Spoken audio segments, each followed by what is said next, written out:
Hi, this is Charley Hesse from Tropical Birding, and welcome to this virtual tour of Cambodia and Laos. As some of you may know, I live in Thailand, which is a short distance from Cambodia. Cambodia is a lot less developed than Thailand and still retains a lot of very rare species which long went extinct in Thailand. So if you're into searching for rare and endangered species and also interested in ancient cultures, then this may be the trip for you. We also offer a short extension to Laos at the end, where we go looking for some recently discovered species. Let's start with a map of Cambodia. The capital city is Phnom Penh, but we're going to be starting the tour in Siem Reap, which is a cultural capital, just very close to Angkor Wat. From there, we're going to do a few little day trips and then set off exploring the north of the country, and then going down, crossing the Mekong River and going down to the east of the country, and then finishing the tour in Phnom Penh. Here's a Google Earth map of the area. This is Cambodia in the center. It's bordered by Thailand to the west, Vietnam to the east, and Laos to the north. We are going to start the tour in the city of Siem Reap. Siem Reap is a base to visit Angkor Wat. It gets a lot of foreign tourists every year, so it has wonderful hotels and great food. There's a place called Pub Street that's got restaurants along its whole length and bars and a lot of street food. There's lots of these little tuk-tuks around and night markets. It's a really vibrant place at night, so it's quite fun to visit. From Siem Reap, the next day, we're going to head to Angkor Wat. Angkor Wat is just one temple in a huge city full of different temples. It's a UNESCO World Heritage Site. Angkor Wat is actually I think it's the largest religious building in the world. It's a really impressive place. This is a view of the front of the complex. This is Angkor Wat at the back, very distinctive shape, even appears on the Cambodian money. This is also a place where a lot of people come at sunset to take pictures. I've done several tours to Cambodia, but I've also been on a family holiday there. My son was very keen to be included in one of these talks, so I thought this was a good opportunity. This is us, my wife and my son, about to explore the temple. So after being dropped off by your driver, you walk along a long causeway, and then you can explore the outside of the complex.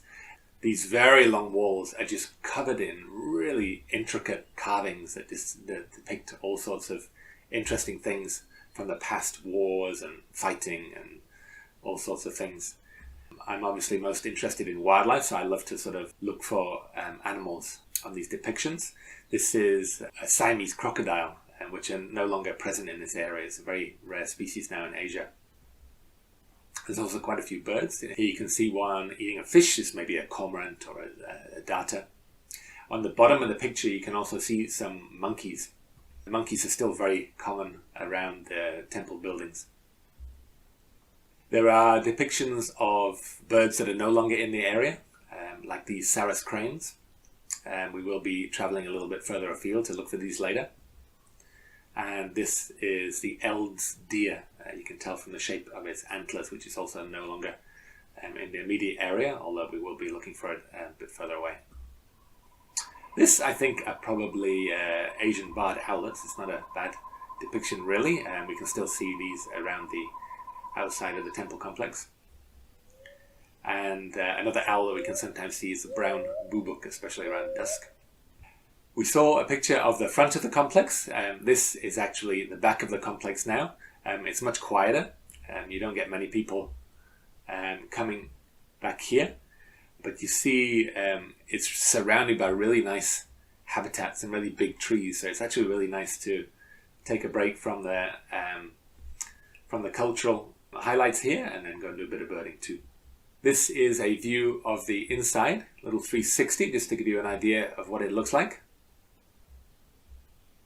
From Angkor Wat, we're going to go to another temple nearby called Bayon. Bayon is famous for having these huge faces carved into the temples. They're really pretty spectacular, and some other nice intricate carvings there too. There's all sorts of little nooks and crannies that you can explore. There's some gates, and we found one spot that had all these bats hanging down, and we identified this later as the black-bearded tomb bat. It's a good one for mammal listers. There's also some nice birding nearby. One of the birds we're going to be looking for is the black buzzard. It's really one of the most beautiful raptors in the world. And down some of the quieter paths we can also sometimes see forest wagtail. From Bayonne we're going to go to another temple called Ta Prohm. Ta Prohm is by far my favourite temple in the whole of Angkor. It's a temple that you might have seen in some films. This appeared in the movie Tomb Raider, but it's got some wonderful trees sort of growing over the ruins, and it really makes for some pretty amazing scenes. This particular doorway I think had Angelina Jolie as Lara Croft sort of walking out of it. Here's a little 360 view of just outside Ta Prohm. You can see it's just surrounded by all these big trees.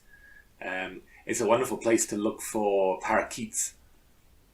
This is one species of parakeet that we can see here, the red-breasted parakeet, and you can also get the bigger Alexandrine parakeet. We'll take another view. This is some really nice carving here, and it just shows you some of the things that you could expect to see here. You see these huge trees just draped over the buildings, and you just look up into the canopy. It's full of birds. It's just a really special place. There's also a nice little museum there, and they've got some working demonstrations of how they actually lifted some of these huge rocks into place. I mean, somebody couldn't lift one of these rocks, but using a really clever system of sort of pulleys and levers, these heavy rocks can be just lifted up by one person. They would sort of chisel little holes in the rocks and put these little wooden wedges and then tie them on and then lift them up on these poles. But really interesting stuff. After finishing at Angkor Wat, we're going to drive back to Siem Reap, and there's a really big tree in town that's just covered in fruit bats, which is quite a nice thing to check out. There's a couple of different species, I think large flying fox and Laos flying fox, so add a few mammals to our list. Even in the daytime you sometimes see some of these huge bats flying around. Okay, the next place we're going to visit is called ATT, Trepentamore. This was a huge dam that was built by the Khmer Rouge actually in the 70s, and it was built by hand. But it's a nice place to look for water birds and also to explore some of the woodland nearby. This is one of the water birds that we can see there, the black-necked stork. And some other common birds that we can find, things like green bee-eaters, spotted owlets. This is the kind of habitat you can see in this area. You see it's very open with just sort of dotted trees, and we drive around scanning between the trees for some of our targets. This is one of the things we're going to be looking for, the endangered Eld's deer. If you remember, we saw that on the carvings in Angkor Wat. You see these very distinctive antlers. Another very rare bird we're going to be looking for is the Sarus Crane. This is fairly common in other places like India, but this is an endangered subspecies. Another good bird that we can look for in this area is the oriental plover. It's also a nice area for raptors. Sometimes we can see pied harriers or black-winged kites. On another day trip from Siem Reap, we are going to go and check out the lake of Tonle Sap. Tonle Sap is Southeast Asia's largest lake. It's absolutely enormous. You can see it here, just south of Siem Reap. And it really changes size drastically during the year. After the rainy season, it really fills up, expands to many times its surface area. But we're probably going to be visiting at the end of the dry season, so it's much smaller. So from Tonle Sap, we are going to take a boat across the lake to the wetland reserve of Preak Toal. You can see here there's some small little channels, and we're going to be exploring these channels by boat, looking for water birds. This is one of the boats that we're going to be going in, these long-tailed boats. And the area is just full of water birds, and huge numbers of cormorants and storks and herons. This is one of our targets, a spot-billed pelican. You can see those little spots going along the bill, but a near-threatened species, quite rare. Really nice opportunities to see this bird in flight. A lot of different types of storks as well. This is a painted stork, you see, with this beautiful yellow bill and these pink tail feathers. Again, nice opportunities to get flight shots. This is the endangered Greater Adjutant stork. You see it looks kind of like a jabiru or marabou, but with this sort of bright yellow neck and big red wattles. Here's one in flight. Some nice raptors there, like this grey-headed fish eagle. This is a protected area, but it is used quite a bit by local people for fishing. You can see them fishing with nets here, catching things like this gourami. And on their nets, sometimes you'll get little herons waiting for a few tidbits. The area is also good for some more stealthy birds, like this ruddy-breasted crake and greater cuckoo. You can also see things like common kingfisher there. On the way back, we may have a chance to see one of the floating villages. These are really fascinating places. You even get little shops that people come by in their boat and buy their stuff and then move out of the way and the next boat comes in. But yeah, really interesting. And boats are just the way that people move around here. You know, they don't have cars, they just have a boat. Then the kids going off to school in their boat. From Preak Toal, we're going to go back to Siem Reap, and then the next day we are going to start our little road trip. The first place we're going to visit is called the Florican grasslands. This is on the floodplain of Tonle Sap. You see at the very high water mark it reaches these areas. And they were originally natural grasslands, but now a lot of them have been converted to agriculture. This is a sort of area we're going to be driving around along these dust roads. You see it's very dry and open. And we're going to be looking for a few of the remaining natural grasslands. On the way in, we may see some birds like the oriental prating call, or even if we're lucky, a small button quail. This is our target. It's called the Bengal Florican. This bird is found in India, and there's also a small population here in Cambodia. We arrive early in the morning and start scanning around for these little black necks sticking out of the grass. Sometimes we'll see them flying up. The males have got these very big shaggy plumage on the head and these really bright white wings. But yeah, really special bird, and it's actually a critically endangered species. Cambodia's got several critically endangered species that we're going to be looking for on this tour. From the Florican grasslands, we're going to drive north to the place called Tamat Bawi. This is an area with very sort of open, dry, deciduous forest.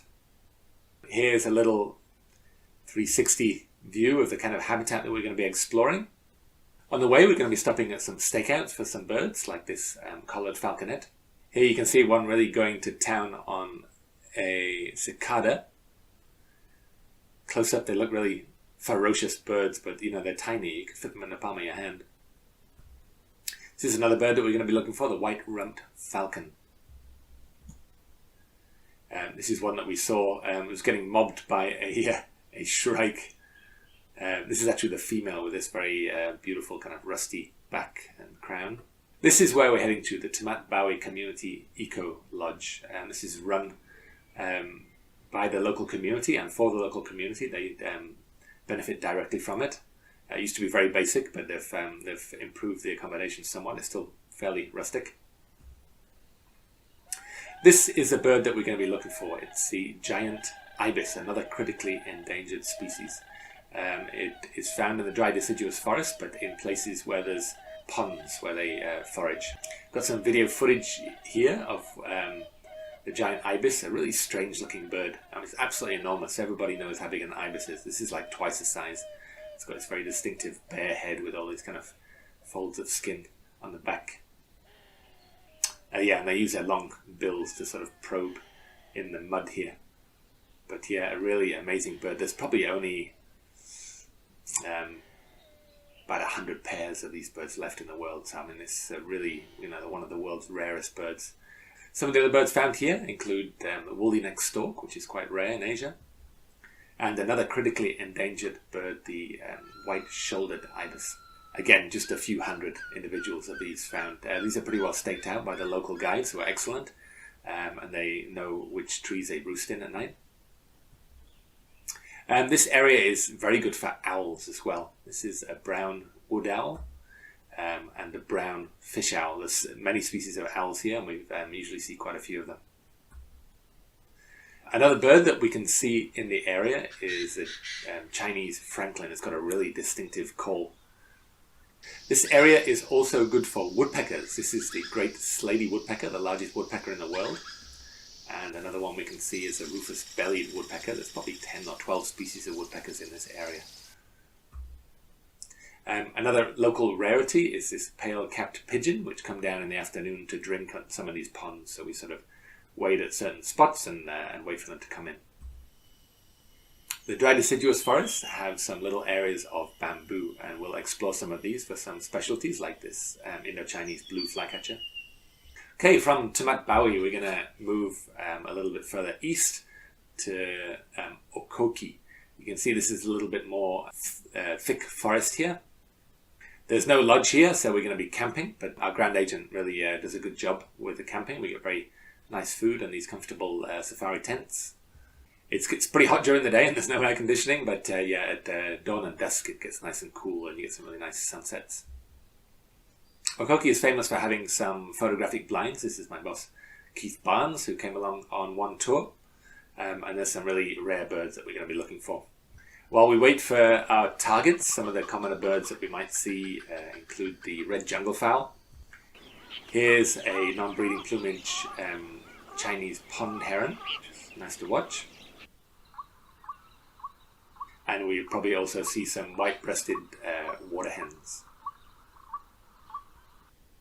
This is our main target, the white-winged duck, another endangered species. Here you can see when it flaps its wings, it shows you all the white in the wing. And here's some footage of this very rare bird. You can get very close to this bird and get really good views. So this was a really wonderful experience. Here you can see it feeding on some aquatic vegetation. And again, we've got our friends, the white-breasted water hens, in the background. We may also get some mammals coming in. This is a wild boar here. They're very exciting, these blinds. You feel like you could see anything there. You know, you never know what's going to come in. So it's really fun waiting. This is another endangered species. This is the Indo-Chinese silvered langur, which we saw from the blind as well. This is the adult here with this sort of silver fur, and then there's a young one at the back with this sort of more kind of ginger colour. The forests around Okoki are really good for broadbills. This is a banded broadbill, and you can also see the black and red broadbill, and other nice forest birds like this orange-breasted trogon and a banded kingfisher. It's a really interesting place at night. We're going to go out and do some owling. There's several different owl species and other night birds, nightjars, frogmouths. But yeah, this is one of the main targets at night is the oriental bay owl, a really weird looking relative of the barn owl. Okay, from Okoki we're going to go a little bit further, and we're going to go to a place called Veal Krous. You can see this is a combination of woodland and open grasslands. Again, we're going to be setting up camp here. These are some of our other tents and our vehicles. We're going to be going to a vulture restaurant. You may know that the Asian vultures have suffered terribly in the past years.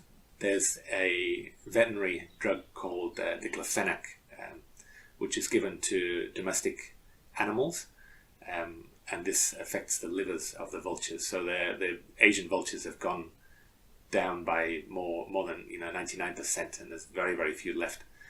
Just in Southeast Asia, there's a few clinging on. There's probably a few hundred, but we're going to be looking for some of these. There's 3 different species we're going to be hoping to see. This is a slender-billed vulture, and then just below and on the side is a white-rumped vulture, and then this really beautiful red-headed vulture, which is very similar to the lappet-faced vulture of Africa. A really good opportunity to see some more rare birds. All 3 of these species are now considered critically endangered. Our visit paid for a cow to be provided for these extremely rare birds.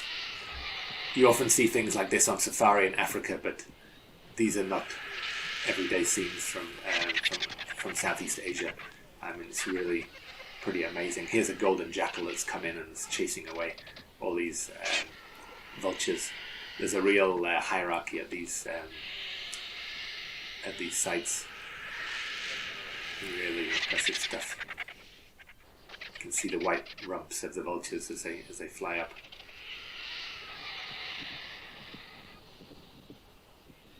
But this is quite a remote site, so you can really see some interesting mammals here sometimes as well. See this golden jackal starting to feed on the cow. You can see these vultures all just waiting patiently for the jackal to finish. But yeah, the jackal doesn't really tolerate their presence much. When he goes off, they all sort of jump back in again.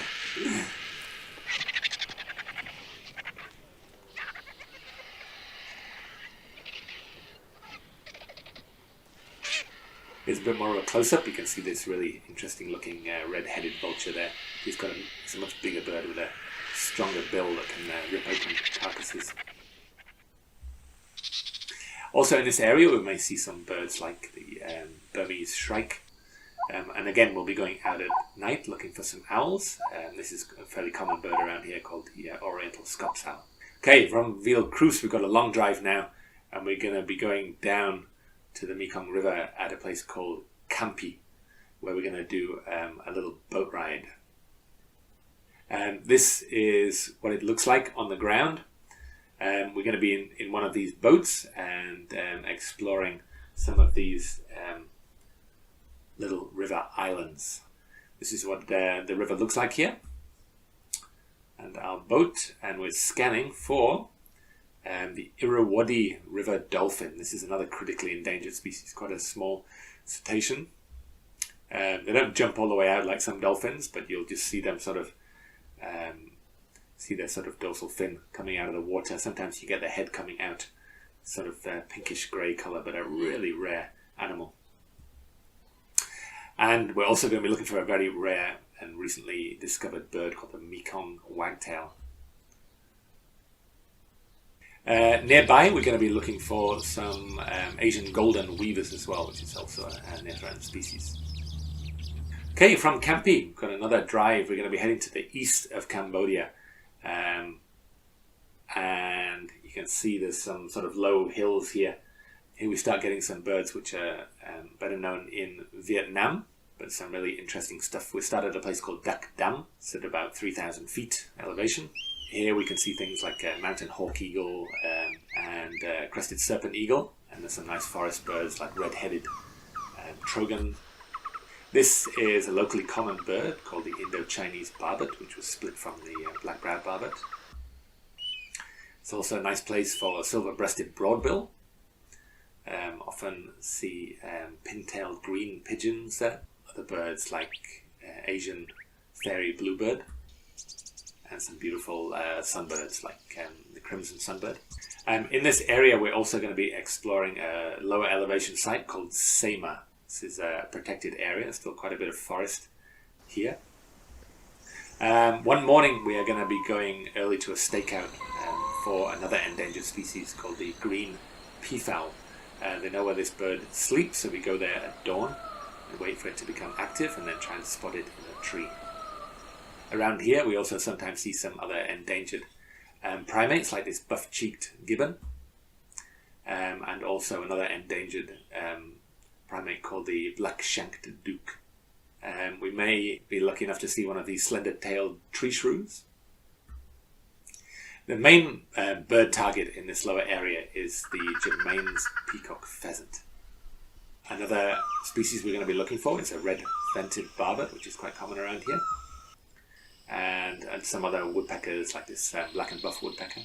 Okay, from Sema we are going to drive down to the capital of Phnom Penh, but we're going to stop just on the outskirts to look for a very recently described species. I couldn't find a photo available to use. This is just a little illustration. It's called the Cambodian tailor bird. We actually saw this before it had been described. We were told that it was being described at the time when it was all kind of hush-hush. But now it's been described as the Cambodian tailor bird, Cambodia's endemic species.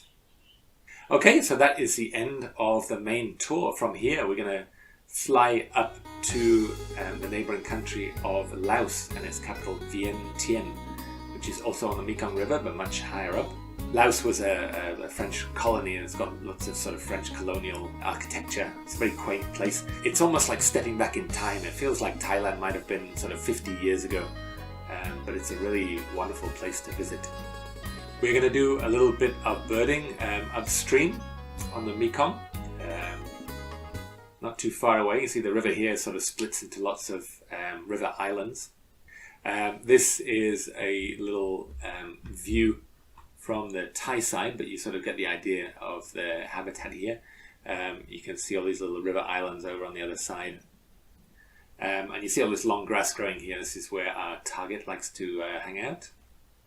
Some of the birds that we might find here are little ringed plover and the very cute small pratincoll, which likes these little rocky islands. We might see some flying around.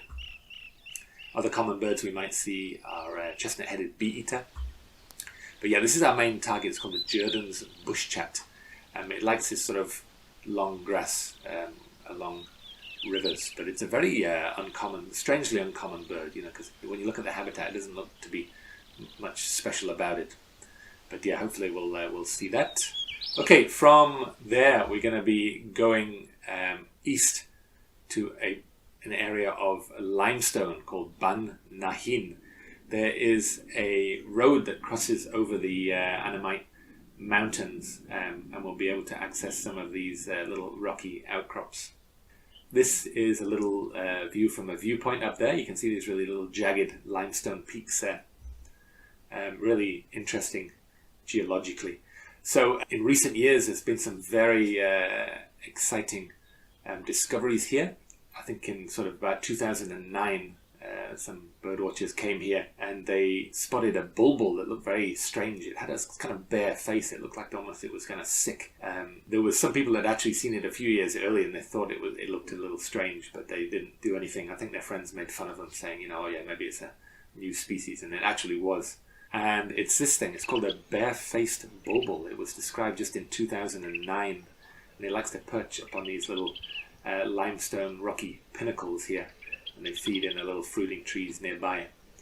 But just amazing that a bird could have gone unknown, you know, along a main road. It's just incredible.